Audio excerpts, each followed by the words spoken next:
Hello बच्चों, आज हम पढ़ेंगे एक बहुत ही अच्छा साइंस में टॉपिक मोशन यानी कि गति।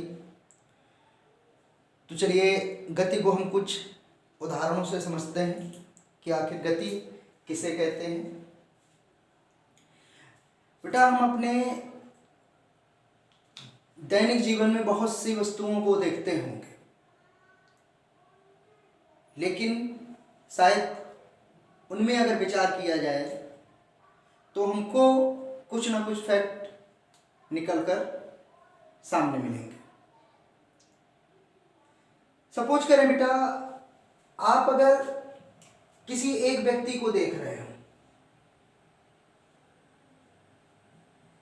कोई एक व्यक्ति है, अभी मान लीजिए वो लखनऊ में है। कहाँ है? लखनऊ में। समझना बात को। थोड़ी देर बाद पता चले कि वह व्यक्ति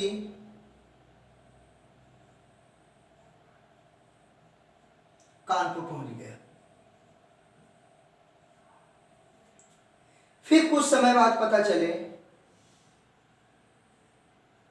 कि वह व्यक्ति आगरा पहुंच गया। समझना बात को। पहले आपने क्या देखा कि वह व्यक्ति कहाँ पे था? लखनऊ में था। कुछ समय बाद वो कानपुर पहुंच गया, फिर वो आगरा पहुंच गया। आप एक चीज जानते हो कि कोई ऐसा है जो कभी भी रुकता नहीं है, जो कभी भी ठहरता नहीं है। वो क्या है? वो बच्चों उसको बोलते हैं समय। सब लोग जानते हो समय कभी भी रुकता नहीं है। ठीक है। अगर ये व्यक्ति लखनऊ में था, लखनऊ से ये भी कानपुर पहुंचा, तो अगर इसकी स्थिति बदली तो निश्चित तौर पर समय में परिवर्तन हुआ होगा कि नहीं हुआ होगा? मान लीजिए 4 बजे वो लखनऊ में था, 5 बजे वो कानपुर में पहुंचा, या 4:30 बजे पहुंचा, या 6 बजे पहुंचा, या 7 बजे पहुंचा।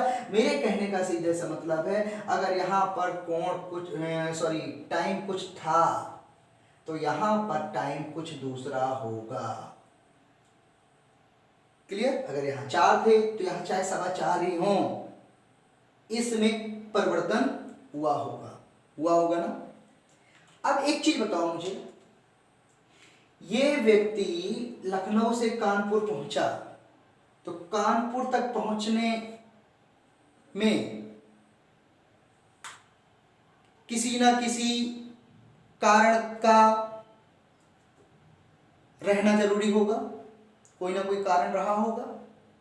बेटा, उसी कारण गुण को बोलते हैं गति। अभी मैं एक एग्जांपल से और आपको समझाने की कोशिश करता हूं, आपको निश्चित तौर पर समझ में आ जाएगा बच्चों। मान लीजिए यहां ये बिंदु क्या है? ए है, ये बिंदु आपका बी है, ये बिंदु आपका सी है, ये बिंदु आपका डी है। ठीक है। एक कोई गाड़ी है, ठीक, वो अभी ए बिंदु पर है। थोड़ी देर बाद वो बी पे पहुंची, फिर और थोड़ी देर बाद वो सी में पहुंची, फिर कहां पहुंच गई? वो डी में पहुंच गई।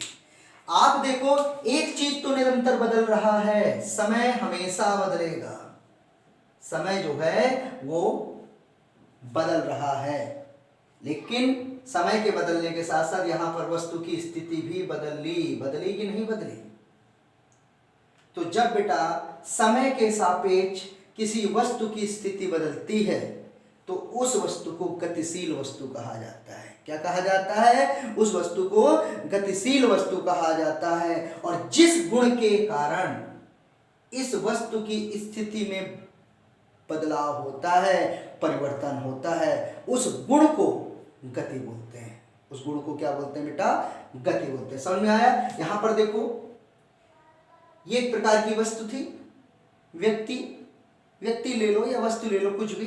ये लखनऊ से कानपुर पहुंचा। लखनऊ से कानपुर पहुंचने में ये समय के साथ इसकी स्थिति में परिवर्तन हुआ कि नहीं हुआ? तो ये इसकी स्थिति में परिवर्तन हुआ तो इसके पीछे कोई कारण रहा होगा। जिस गुण के कारण ये लखनऊ से कानपुर पहुंचा उस गुण को बोलेंगे गति। और इनमें जो गुण आ जाएगा जिसके कारण इसको बोला जाएगा कि ये गतिशील वस्तु हो गई। क्लियर?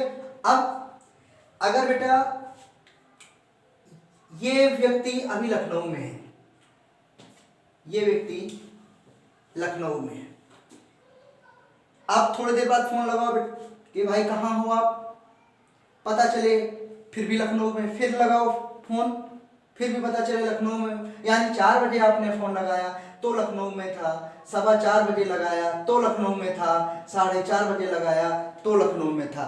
मैंने आपसे बताया कि समय बेटा कभी भी नहीं ठहरता, समय तो लगातार बदलता रहता है। समय के साथ साथ अगर व्यक्ति या वस्तु भी बदले तो समझ लो कि वो उस व्यक्ति में गति है। और अगर समय के सापेक्ष, समय के साथ अगर इसमें कोई परिवर्तन नहीं हो रहा है तो समझ लो ये वस्तु विराम स्थिति में है। समझ गए ना? विराम अवस्था में है। तो गति की डेफिनेशन हम लोग देखते हैं। गति किसे कहते हैं? What is the motion? किसी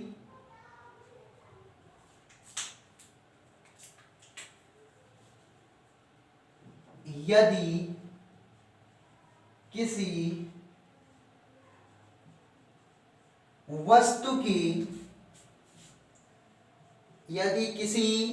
वस्तु की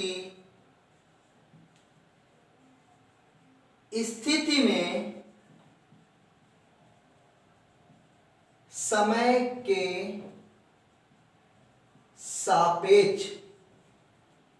सापेक्ष कोई परिवर्तन होता है।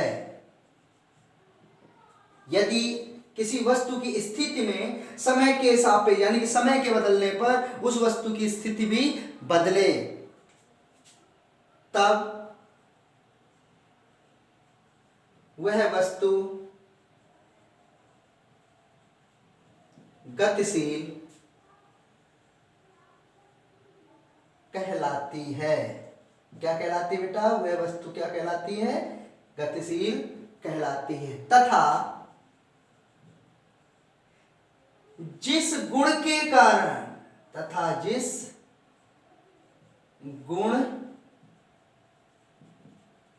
कारण जो गुण था, तथा जिस गुण के कारण यह परिवर्तन होता है,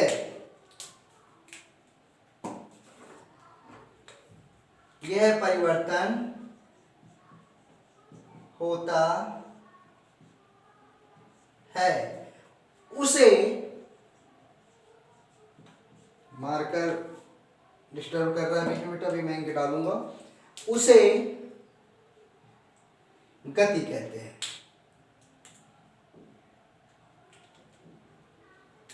उसे गति कहते हैं। तो समझ लीजिए आप गति की परिभाषा कि आपको कोई चीज रखनी नहीं है। किसी वस्तु की स्थिति में अगर समय के साथ सापेक्ष परिवर्तन होता है तो वह वस्तु, कौन सी वस्तु? जिसमें परिवर्तन हो, वह वस्तु गतिशील कही जाएगी। तथा जिस गुण के कारण उसमें परिवर्तन होता हो उसको बोलेंगे गति। 1 मिनट।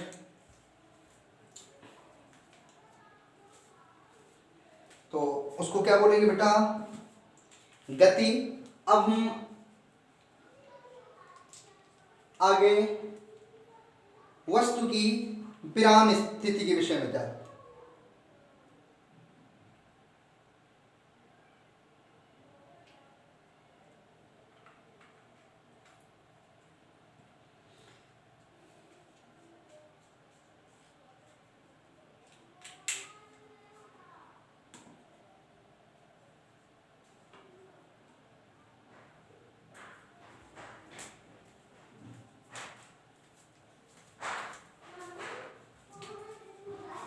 अब हम पढ़ रहे हैं वस्तु की विराम अवस्था या विराम स्थिति।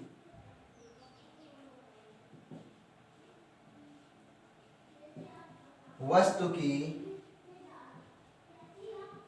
विराम स्थिति या विरामावस्था।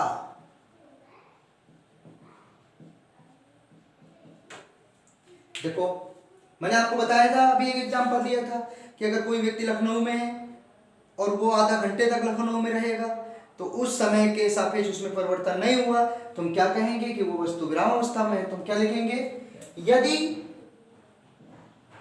किसी वस्तु की स्थिति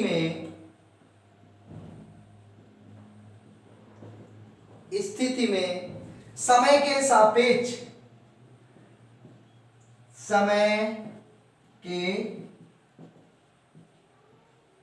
सापेक्ष कोई परिवर्तन नहीं होता है,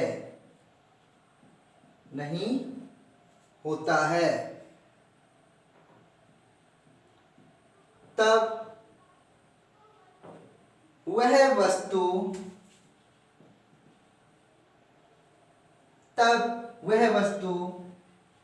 विरामावस्था में होती है। तब वह वस्तु विरामावस्था में होती है। जो मैंने आपको समझाया बेटा उसी को मैंने शब्दों के माध्यम से लिख दिया। क्लियर? तो वस्तु की विरामावस्था भी आप समझ गए। अब आप देखो आगे हम पढ़ेंगे गति की सापेक्षता। गति की सापेक्षता।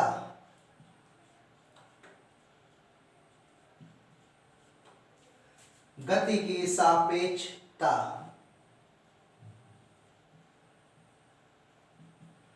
चलिए गति की सापेक्षता को हम समझते हैं। अच्छा बेटा, आप मान लीजिए किसी ट्रेन में हो, ट्रेन की मान लीजिए बोगी में हो और ट्रेन जो है चल रही है, ठीक है, साए साए आगे ये दौड़ रही है। समझना बात को। और आप ट्रेन के अंदर हो, ठीक है, और भी इस बोगी के अंदर तमाम व्यक्ति हैं। एक व्यक्ति ट्रेन के बाहर है। अब यहां से आप समझिएगा, ये ट्रेन चल रही है। आप प्रैक्टिकल रूप से अगर सोचोगे तो निश्चित तौर पर आपको बहुत मजा आएगा और समझ में भी अच्छे तरीके से आएगा।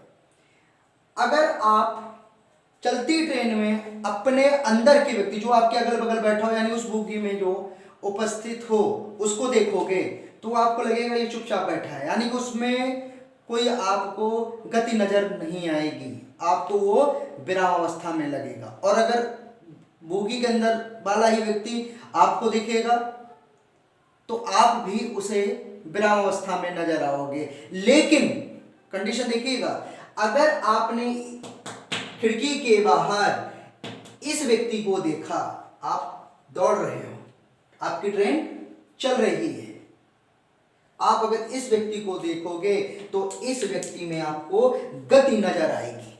क्या नजर आएगी बेटा? गति नजर आएगी। जबकि ये व्यक्ति किनारे आराम से खड़ा है।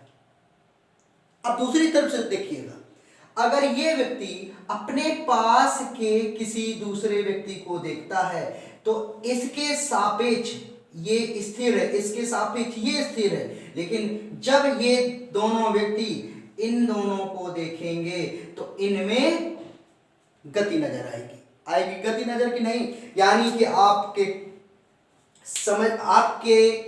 कथनानुसार जो मैंने समझाया,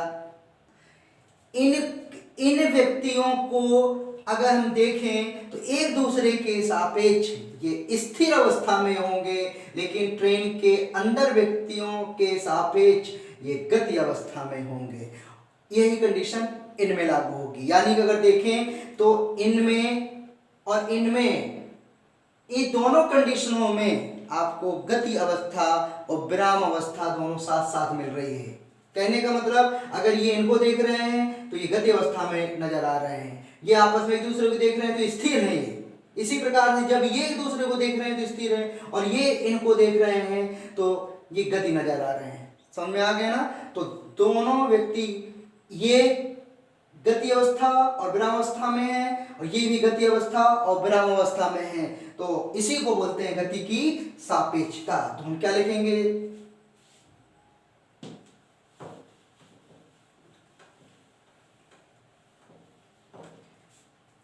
जब किसी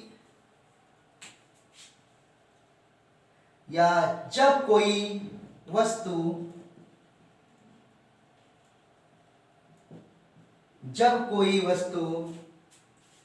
गति अवस्था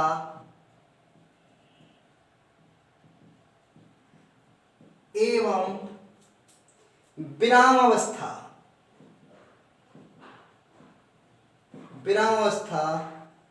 दोनों में हो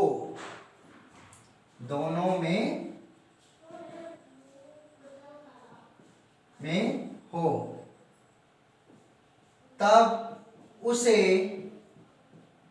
गति की सापेक्षता कहते हैं। तब उसे गति की सापेक्षता कहते। अब एक एग्जांपल और समझ लो। अब बेटा देखो, आप पृथ्वी में हो, ठीक है, ये पृथ्वी है, हम सब लोग पृथ्वी में हैं, ठीक है। आप बढ़िया कुर्सी लगा के यहां पर बैठे हो, और मैं भी कुर्सी लगा के बैठा हूं। सपोज करिए एक घर में हम दोनों लोग कुर्सी लगा के बैठे, तो जरा बताओ, अगर हम एक दूसरे को देखें, हम एक घर में कुर्सी लगाकर बैठे हुए हैं, अगर हम एक दूसरे को देखें तो हम दोनों एक दूसरे के लिए स्थिर अवस्था में यानी कि विराम अवस्था में होंगे कि नहीं होंगे। लेकिन जरा सोचो, अगर कोई दूसरा व्यक्ति हम लोगों को दूसरे ग्रह से देख रहा हो, मान लीजिए मंगल से देख रहा हो, ठीक है ना, दूसरे ग्रह से, समझना मेरी बात को, पृथ्वी से निकलकर दूसरे ग्रह से हमको कोई व्यक्ति देख रहा हो, तो क्या हम स्थिर अवस्था में इसको नजर आएंगे? नहीं आएंगे बेटा, क्योंकि पृथ्वी हमेशा जो है चक्कर लगाती रहती है। समझ गए मेरी बात? इसी को बोलते हैं गति की सापेक्षता, जिसमें दोनों गुण पाए जाते हैं, स्थिर यानी कि विराम का भी और गति का भी। क्लियर? तो गति की सापेक्षता यहां से हम लोग समझे। अब हम बात करते हैं गति के प्रकार।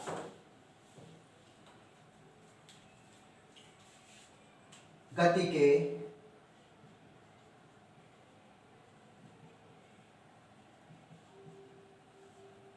के प्रकार। तो बच्चों, पहला हम रेखीय गति,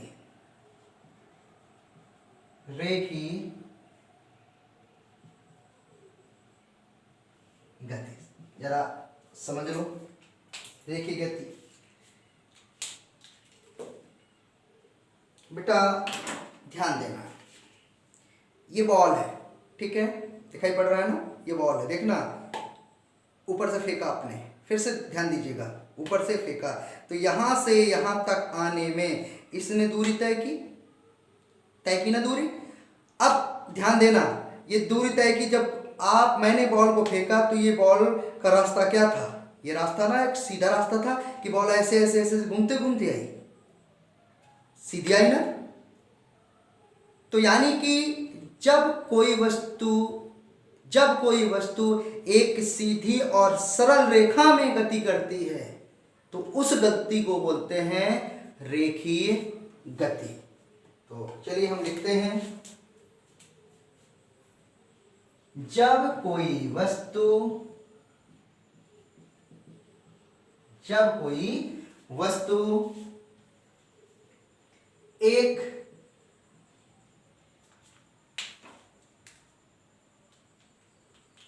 एक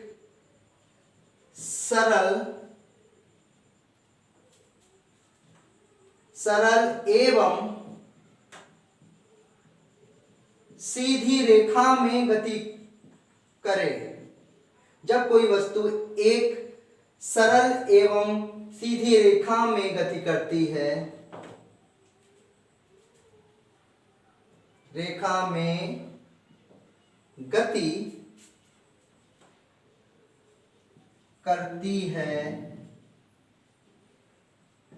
तो इस प्रकार की गति रेखीय गति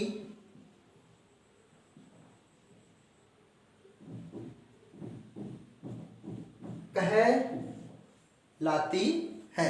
रेखीय गति कहलाती है। क्लियर? तो अब हम पढ़ेंगे, उदाहरण के लिए मैंने बता दिया, जब किसी वस्तु को हम सीधे उछालते हैं तो उस वस्तु की जो गति होगी वो एक सरल रेखा में होगी, यानी कि उस वस्तु की जो गति होगी वो रेखीय गति होगी। अगला हम लोग पढ़ने जा रहे हैं एक समान वृत्तीय गति। दूसरा, एक समान वृत्तीय गति। आप हेडिंग से ही समझ सकते हो, एक समान वृत्तीय गति। अब देखो, जैसे मान लीजिए कोई वस्तु है, वो गोल गोल चक्कर लगाए, यानी कि गोल गोल दौड़े, चाहे ऐसे दौड़े और चाहे ऐसे चले। अगर कोई व्यक्ति हो तो ऐसे दौड़े, वस्तु हो तो ऐसे गति करे, ठीक है ना। तो ये तो हो गई वृत्तीय गति, लेकिन इसके साथ जुड़ा हुआ है एक समान वृत्तीय गति। अब इसमें समझना बेटा, ये वाली ए पॉइंट है, ये बी है, ये सी है, ये डी है और ये ई है। मान लीजिए ये एफ है, ये जे है और ये के है। अब अगर कोई वस्तु ए से बी तक जाने में, और ए बी सी डी ये सब की दूरियां, मान लीजिए अगर ये x है, ये x है, ये x है, ये x है, तो ये भी x होनी चाहिए, ये भी बेटा x होनी चाहिए, ये भी x होनी चाहिए और ये भी x होनी चाहिए, पहली कंडीशन। दूसरी कंडीशन, अगर a से b तक जाने में सपोज करो मान लीजिए 2 सेकंड लगे, तो b से c तक जाने में भी 2 सेकंड लगना चाहिए, इसमें भी 2 सेकंड लगना चाहिए, इसमें भी 2 सेकंड लगना चाहिए। क्लियर? यानी कहने का मतलब है, जब कोई वस्तु किसी वृत्तीय मार्ग पर, जब कोई वस्तु किसी वृत्तीय मार्ग पर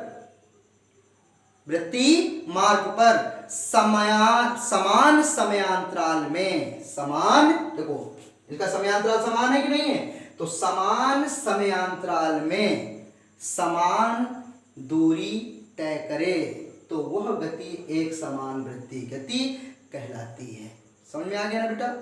जैसे सूर्य के चारों ओर पृथ्वी की, जब पृथ्वी गति करती है सूर्य के चारों ओर, तो वो क्या होती है, हमारी एक समान वृत्तीय गति के अंतर्गत। ठीक है, उस प्रकार की गति को रखा जाता है। तो चलिए लिखते हैं, क्या लिखेंगे? जब कोई वस्तु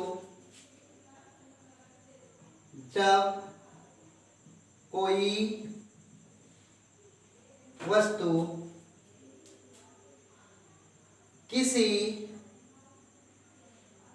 वृत्ताकार, वृत्ताकार मार्ग, वृत्ताकार मार्ग पर समान समयांतराल में, जो समय का अंतर होना चाहिए वो समान होना चाहिए, समयांतराल, समान समयांतराल में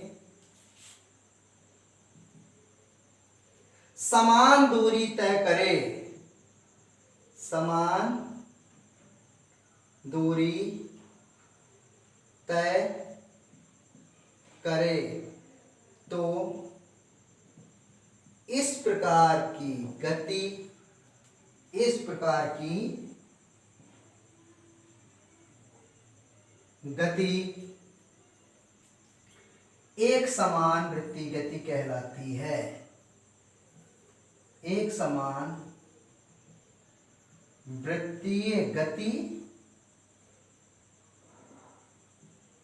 कहलाती है। जैसे सूर्य के चारों ओर पृथ्वी की गति, पृथ्वी की गति, सूर्य के चारों ओर पृथ्वी की गति, ठीक है। अच्छा, अगला पढ़ेंगे हम दोलनीय गति। समझ में आ रहा है ना बच्चों? दोलनीय गति,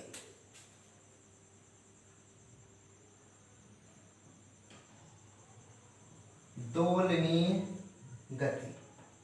देखो दोलनीय गति क्या है बेटा? जैसे ये एक कपड़ा है, ठीक, समझना बात को, और इस पेंडुलम में एक वस्तु को मैं ऐसे लटका दूं,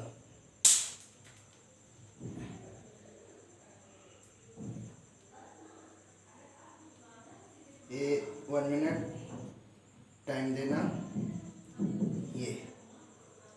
ये लटका दिया, क्लियर। और इसको देखिए ऐसे आपने ला, तो ये जो गति है ये कहलाती है दोलन गति।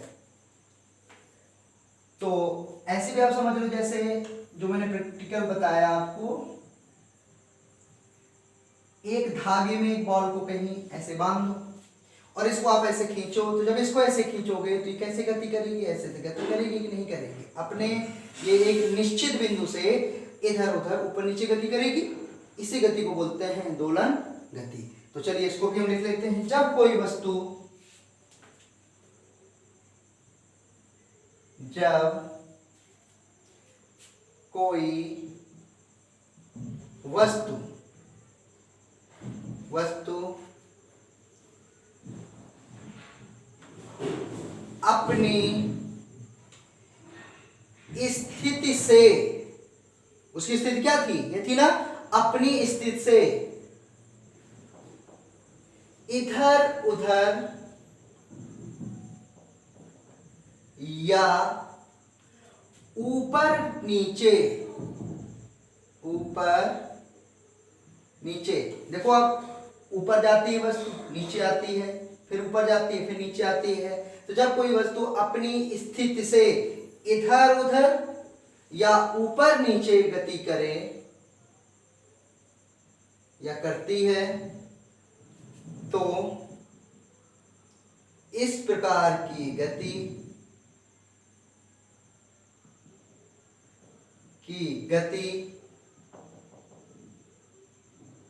दोलनीय गति कहलाती है, दोलनीय गति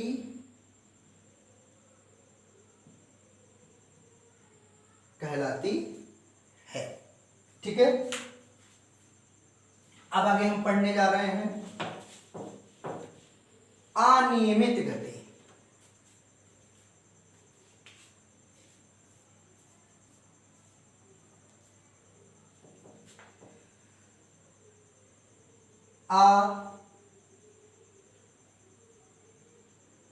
नियमित गति, तो बेटा अनियमित देख लो। जैसे मान लीजिए एक कोई वस्तु जा रही है ऐसे, फिर ऐसे चली गई, फिर ऐसे आ गई, फिर ऐसे चली गई, फिर ऐसे, फिर ऐसे, फिर ऐसे, फिर ऐसे, ऐसे। तो आप देखो कि ये वस्तु निरंतर दिशा बदल रही है कि नहीं बदल रही है? बदल रही है ना बेटा। तो इस प्रकार की गति क्या कहलाती है? अनियमित गति कहलाती है। तो चलिए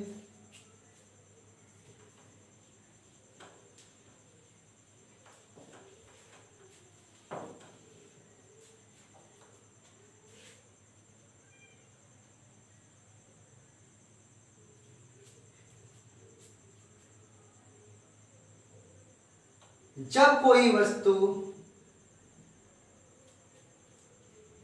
जब कोई गति करती हुई वस्तु या गतिशील वस्तु,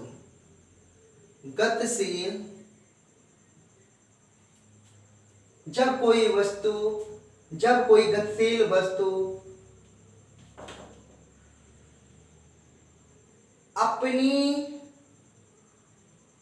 दिशा में, जब कोई गतिशील वस्तु अपनी दिशा में निरंतर परिवर्तन करती है, तब इस प्रकार की गति अनियमित गति कहलाती है। अनियमित गति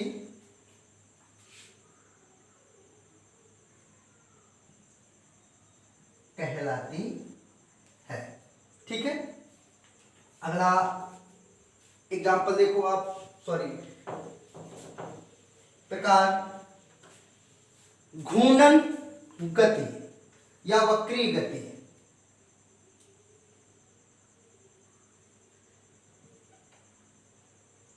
घूर्णन गति, इसी को बोलते हैं वक्रीय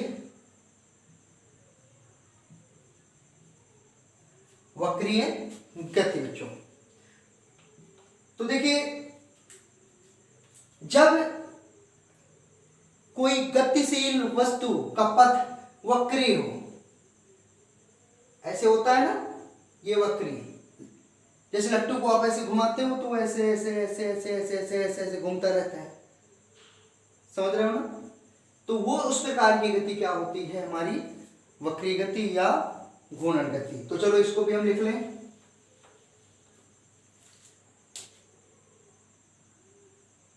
जब कोई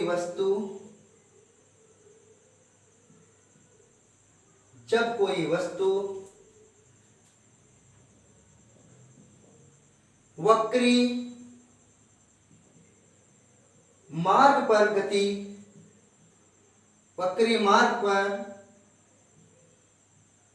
गति करती है, तो इस प्रकार की गति वक्री या घूर्णन गति कहलाती है। वक्री गति कहलाती है। जैसे लट्टू की गति, जानते हो ना बेटा।